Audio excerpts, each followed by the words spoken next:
Aloha and grand rising to everyone. How's it going? Welcome back to tea time. Having some hot chocolate today with mushroom powder, food for the brain. You know, I got to keep the clarity going on in this day and age. You know, this is a spiritual war for our souls and our minds. It's an information war, you know, and a spiritual war. Again, they want our souls and they want to brainwash us into thinking gibberish things, you know, distort our realities. There's a bigger agenda happening, you know, and it's a pedo-satanic agenda. And I know it's very hard for everyone to believe. So I just pray that as this information comes out and the red peeling of the truth happens, that many people are able to swallow this truth just for their own healing, you know. So many, we're just not where we thought we was, you know.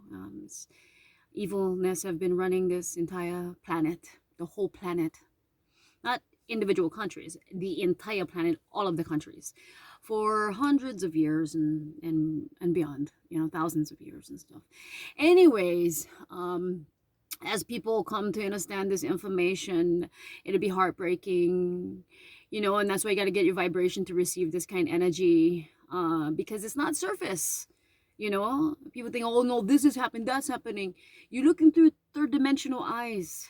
You got to look up from the higher perspective, you know, and that's kind of like what I do. I look at the highest perspective of why what is occurring and where we are as a humanity in the evolution of the consciousness, in all of our ascension journey. You know, the worlds are splitting. There are those who chose to grow, which you got to do healing work, right? To ascend, right? And then those who chose to be left behind, which is those who choose not to grow, stagnation, and live in denial and things like that. So I'm speaking to the ones who have chosen to ascend, to grow, evolve in the heart and the mind and healing. So if you have chosen in evolution of consciousness, then I am speaking to you. If you have chosen not that, then I bless you on your journey to more teachings and lessons and challenges to guide you back home to the light whenever you choose to do that. Again, we have all our own choices on this planet. So you choose not the light, then you choose not the light. You choose the light, then you choose the light. And then if you choose the light, then I can connect with you and I can help you on your journey. You know, if you choose opposite, then that's what you choose. You know, I'm completely detached from that. So humanity is just on their journey. But I just wanted to speak about intention today, because again, I don't hang out with humanity too much, so I'm not too sure where the collective consciousness is with comprehending certain things.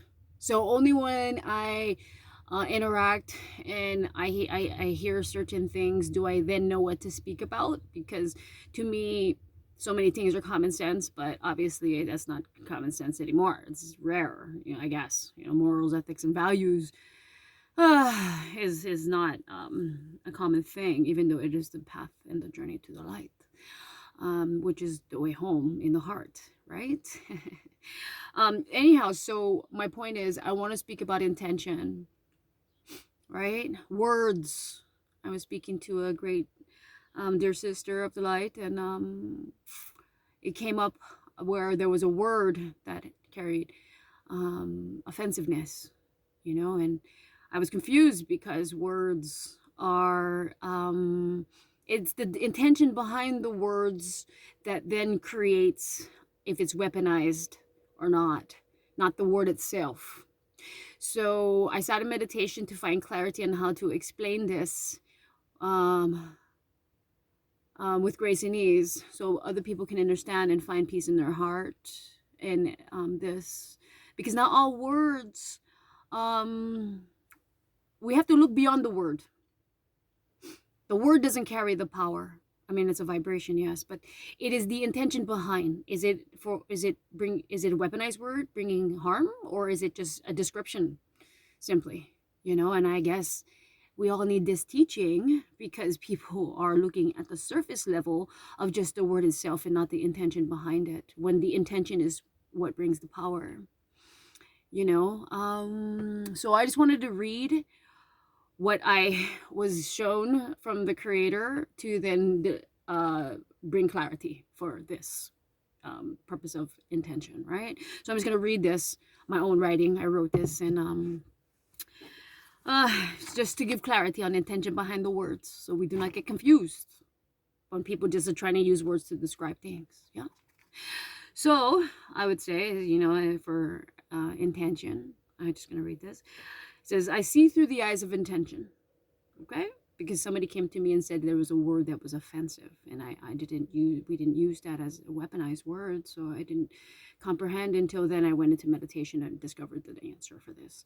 So, I see through the eyes of intention. For me, I do. I see through the eyes of intention. I follow your intention, and then I then determine if I'm in the presence of evil or in the presence of good. So say the intention of a word is where the power lies, not the word itself. Like from Hawaii, we say, the haole people. You see how much power that is? That is obviously derogatory, okay? But if I say, well, the haole people, they come to visit, that's no harm, okay? There's no harm there. I'm just describing in my own grammar what is occurring. That's all it is. So I'm just read through this, and then I'll go over what sticks out, so I can help whoever find understanding, right? So then I see through the eyes of intention. The intention of a word is where the power lies, not the word itself. Humanity has unfortunately weaponized many things, including words. The word itself is a description, and the intention behind it is the power. So if someone is using a word in a demeaning way, then I do agree that it is unkind. But if someone is using a word as a simple description of something, then I see that there is no harm. The harm is created when there is evil intent behind it. This is a big problem with this labeling agenda that is taking place for the purpose of separating humanity, because that is the greater agenda, the separation of humanity. If we as humanity want to grow, we must begin to look at the intention behind the word, not the word itself. As an indigenous being on this planet, I feel no harm of any words if the intention behind these words bring no evil intent. And you can just feel it, you can tell if you can feel the intention, It is only when words are used as weapons that I then begin to have a problem. But again, my problem is not with the word itself, it is with the person who has weaponized this word. Okay? We as humanity must learn to begin to look deeper. If it is possible for one to feel pain from the words of another, we must use that as a base to determine why there is pain there. Why is there pain with this word? Why is this word triggering if it's not coming from a weaponized place? And use it as a tool to guide one to the root of that healing. Okay? Words should not be more powerful than a sword. If this is the case, we have given away our power to those who carry harmful words. Why would you be a prisoner to anyone's words? As a healer of this planet, I am meant to guide people within to the root of their pain and suffering. These words that trigger people is a great start to finding the root that can truly heal one's own heart. Okay, so that's basically what we must look at when there is words being used. Why is it that everyone becomes so offended when somebody is just simply describing something? That just shows me how much pain you have inside yourself. If I am to sit with you and the words that I speak, and I watch your body language, and I watch your everything, I can see what level of healing that you are on. This is a new era where we are entering the mass healing phase. Those who seek true healing, the healers have prepared themselves for the influx of people who are seeking, and it is only going to increase as the transition continues on, the spiritual calling, right? The spiritual calling home. What is that? Your heart, right? We must heal the heart, silent the mind, right? Soul, and heal the soul. So true self can come forward, right? True self then is peace. You bring peace as you are your true self. No more fake roles already. Pretending that you are happy. Pretending all these things, fake stuff, and as a seer, I see through everything. Words to me have zero power, unless I use them for manifestation. Then I can put the energy behind that word and put that then into the universe for prayer to be answered, right? But when any time I speak with anyone and they use all kinds of words, they're just describing, unless they use it as weapons to me. And if they use it to weapons to me, again, it doesn't even harm me, because I am not who you are assuming I am. It is only in your head that then you come in attack to me. I stand with truth. I believe. What I believe is my own is my own business. Now, if you ask me what I believe and I share with you and you attack me, I will never surrender to what somebody else believes, because what I believe is so strong, because the Creator has showed me myself, the truth of then what I choose to believe. And then that is my goal. And until I am shown otherwise through the Creator showing me in examples, in experiences, in my meditation, then I will not shift that belief. I walked the planet many years to sit in the presence of elders, of the jungle people, of these spiritual. I sat where Jesus sat. I sat where Buddha sat. I went everywhere, a full moon, blood moon, and I sat there and I said, God, show me the truth. Show me the truth so I do not get manipulated in this mind war. And I've learned that. I've learned how to see that. I learned how to hear the voice of God, So what you gotta do, like I've been telling you in all of these videos of those who want to continue evolving in their spiritual evolution for the ascension process that is happening, you have to heal your heart. You have to silence your mind. You have to heal your soul. Only then can the true self come and anchor in with the highest self.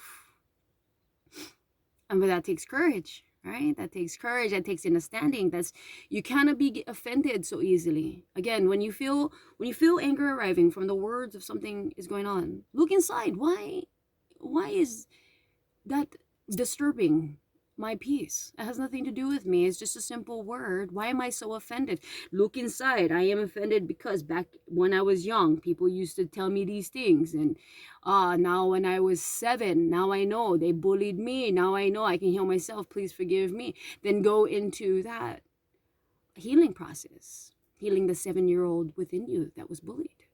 This kind of stuff, this being triggered, if you use it properly, is a gift, as a blueprint on the shadows you have within yourself that you must shine light upon. Okay? So when trigger, that's why there should be no trigger inside. If there's no trigger inside, then shadows are have been brought to the surface, and light can now occupy space, and you can be channel of God, right? Channel of Creator, co-creator in this world, bringing the light back upon this demonic presence, right? Because it's a satanic war, right?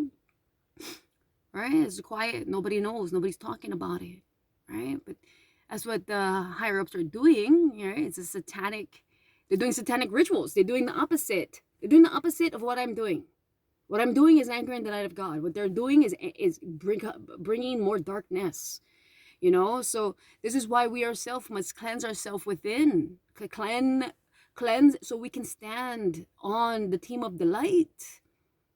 You're either with the forces of light or your forces of darkness. Through your choices, you create, through your choices, you determine what side you stand on. This is a spiritual war. We must choose what side we stand on. Do we stand on the forces of light, which is then completely preparing ourselves to enter light, or do we stand on the forces of darkness, where there is denial and confusion and hate and anger? Okay, the choice is yours. Anyhow, so great to see you all. Have a beautiful day. See you next time. Love and aloha.